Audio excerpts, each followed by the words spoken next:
What if one of the greatest thefts in American history happened thousands of years before America even existed? Deep beneath the forests surrounding Lake Superior lie thousands of ancient mining pits, where an unknown civilization extracted massive amounts of pure copper centuries before European explorers ever arrived. Archaeologists found the tools, the abandoned mines, and the evidence of an industry that should never have existed. But the copper itself was gone. Not hundreds of pounds, but thousands of tons had seemingly vanished without a trace. As historians searched for answers, they discovered that the Ojibwe had preserved stories about these sacred lands for generations, stories many outsiders dismissed as legend. But what if those legends were never meant to be myths? What if they were warnings about a forgotten history someone wanted the world to forget? The mystery begins nearly 6,000 years ago, in the dense forests surrounding Lake Superior, where long before Columbus, long before Rome reached its greatest power, and long before the United States even existed, someone was digging. Not for gold, not for silver, but for copper. Today, more than 5,000 ancient mining pits have been identified across the region, each carved with remarkable skill using nothing more than stone hammers, wooden wedges, and fire. Archaeologists were stunned by the scale of the operation. This wasn't a small tribe collecting metal for simple tools, it was an industry unlike anything expected in prehistoric North America. Even more astonishing, experts estimate that thousands of tons of pure copper may have been removed from these mines. Yet when they searched for where all that copper went, the answer was silence. No vast stockpiles, no great cities built from its wealth, and no written record explaining who mined it or why. It was as if an entire chapter of history had been erased. But while archaeologists searched the ground for answers, the Ojibwe had been preserving stories for generations, stories about sacred places, ancient people, and lands that outsiders were never meant to disturb. Could these oral traditions hold a forgotten memory of what once happened here, or are they simply legends shaped by time? To answer that question, we must go back to the very beginning, where history and mystery first became one. When the first researchers began exploring the forests around Lake Superior, they expected to find the remains of small prehistoric camps, nothing more. Instead, they uncovered thousands of ancient mining pits stretching for miles, some over 20 feet deep, surrounded by massive stone hammers weighing nearly 10 kilograms. Carbon dating later revealed an astonishing truth: many of these mines were between 4,000 and 7,000 years old. That meant people were extracting copper here long before the rise of the Roman Empire, long before the Egyptian pyramids had faded into history, and thousands of years before Europeans ever set foot in North America. But one question refused to disappear: if so much copper had been mined, where did it go? Archaeologists found abandoned tools, broken wooden ladders, and traces of ancient fires used to crack solid rock. Yet they found almost none of the enormous quantities of copper that should have remained behind. Some believed it had been traded across ancient North America, others argued the estimates were exaggerated, while a few suggested a forgotten civilization had removed it all. As the debate continued, the Ojibwe told a very different story, one that didn't begin with miners, but with a sacred land that had been watched over long before strangers arrived. Asterisk for the Ojibwe, these places were never just abandoned mines, they were part of a living landscape filled with memory, respect, and responsibility. Elders passed down stories warning that certain places should never be disturbed, not because they held treasure, but because they were sacred. Generations grew up hearing that the land itself remembered those who came before.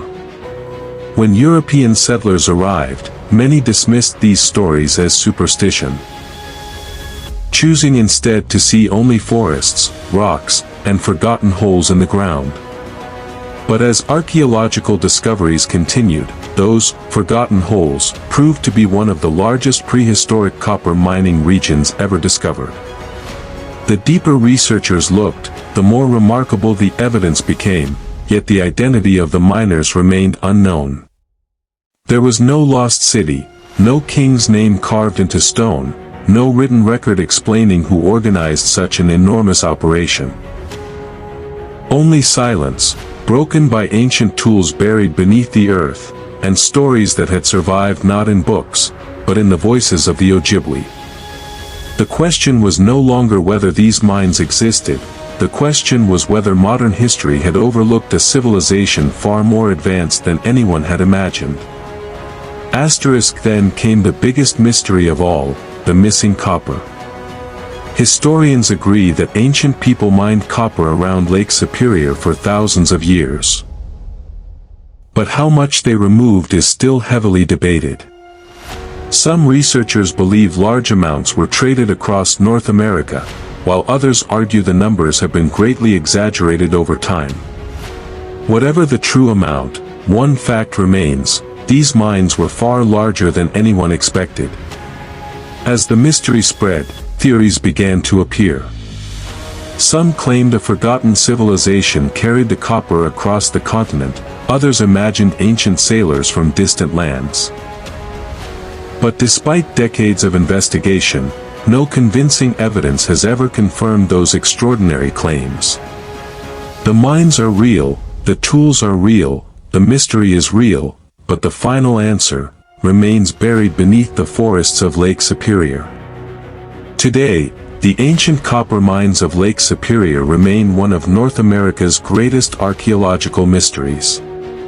Every year, researchers continue to study the evidence, hoping to understand who these miners were and how their society worked. The Ojibwe continue to honor these lands as part of their cultural heritage, while archaeologists carefully separate evidence from speculation. There is no verified proof that a lost empire, or visitors from another continent, built these mines. But there is equally no doubt that an extraordinary chapter of ancient history unfolded here thousands of years ago, long before written records reached this land. Perhaps the greatest mystery isn't who took the copper, but how an achievement of this scale could remain hidden from the world for so long. History doesn't always disappear, sometimes it simply waits to be rediscovered. The deeper archaeologists dug, the more impossible the discovery became. Hidden beneath layers of earth, they uncovered hundreds of massive stone hammers, many weighing more than 20 pounds.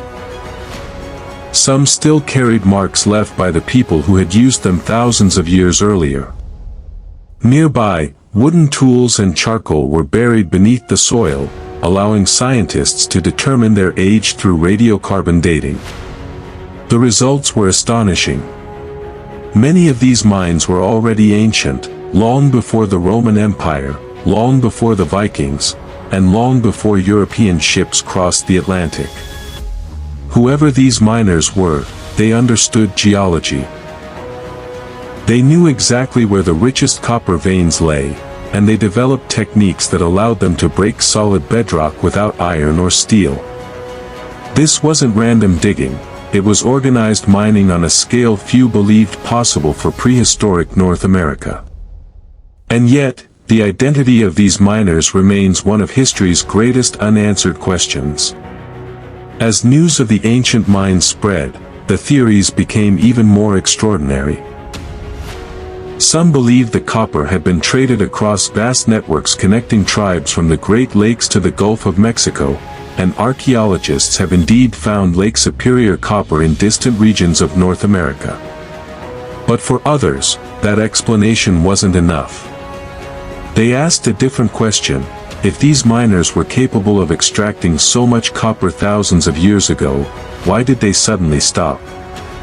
There were no signs of a great war, no evidence of a massive natural disaster, and no written records describing the end of the mining culture. It was as if an entire industry, one that had operated for centuries, simply faded into history. Meanwhile, the Ojibwe continued to treat many of these places with deep respect, not as abandoned mines, but as part of a sacred landscape inherited from those who came before. To them, the land was never just a source of metal, it was something to be protected. Perhaps that's why so many stories survived. Even after the people who first opened these mines were long gone. The tools remained buried beneath the earth, the forests slowly reclaimed the pits, and history moved on, leaving behind one question that still echoes today: who were the first miners of America, and what became of them? Over the years, the mystery of Lake Superior's ancient copper mines attracted historians, archaeologists, and countless writers searching for an answer. Some propose that the copper was traded through an enormous network stretching across North America, reaching communities hundreds, even thousands, of miles away. Archaeological discoveries support the idea that Lake Superior copper was widely exchanged, although experts continue to debate the scale of that trade. Others imagine far more dramatic explanations, suggesting forgotten civilizations or visitors from distant lands. Yet despite decades of research, no reliable evidence has confirmed those extraordinary claims. What researchers do know is remarkable enough on its own: thousands of ancient mining pits, countless stone hammers, and a sophisticated knowledge of copper extraction that existed thousands of years before European contact. The deeper scientists investigate, the more they realize these ancient miners were far more skilled than history once gave them credit for. And perhaps that is the greatest lesson hidden beneath the forests of Lake Superior: sometimes the real story is just as fascinating as the legend. Today, the ancient copper mines of Lake Superior are no longer dismissed as myth. They are recognized as one of the oldest and most important prehistoric mining regions in North America. Archaeologists continue to uncover new pits, forgotten tools, and evidence that reveals just how advanced these ancient miners truly were. But despite more than a century of research, one mystery refuses to disappear. Who organized this enormous operation? How were thousands of miners supplied with food, tools, and shelter? And why did the mining eventually come to an end?